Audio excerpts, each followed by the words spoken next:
नमस्कार मित्रांनो, प्रतीक सरांच्या घरी आम्ही आहोत. सर प्लीज यूज करा. हे प्लिटेड मॉस्किटो डोअर सरांनी लावलाय. ही गॅलरी आता पूर्ण ओपन होते.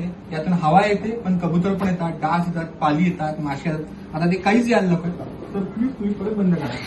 आता काही बंद करतो ना मित्रांनो, कारण इथून काहीच आपल्याला येत नाही, म्हणजे कबूतर पण येत नाही, डास पाली माशा काहीच येत नाही. सर तुम्ही हे पण यूज करा.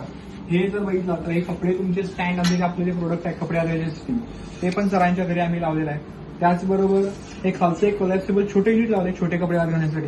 याच्यामध्ये आपण 2-3 व्हरायटी देतो, foldable, wall mounted, collapsible, box tape. हे ओपन केलं की असं पूर्ण ओपन होतं, बाई बाहेर येतात, कपडे बाहेर घालता येतात, बंद केलं की परत बंद होतं.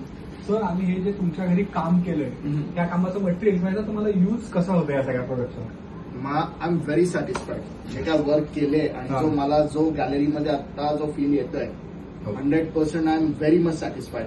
इव्हन माझ्याकडे हे बिल्डिंग मध्ये माझ्या सोसायटीमध्ये फर्स्ट टाइम केलं, खोटं नाही बोलणार, आतापर्यंत जवळपास 20 ते 25 जण फॅमिलीज येऊन बघून गेला हे काय केलं. कारण का डेफिनेटली तुमचं कामाचं काय म्हणतात त्याला, वर्क क्वालिटी आणि time, I really thankful to you. खूप छान केलं. घराची गॅलरी हेच आमच्या कामाचं स्थान आहे. त्याच्यामध्ये कपडे घालण्याच्या सिस्टीम्स असतील, प्लेटेड मॉस्किटो डोअर असतील, पिजन नेट असेल, इनव्हिजिबल ग्रिल असेल, या सगळ्या सिस्टीम्स आम्ही तुम्हाला लावून देतो.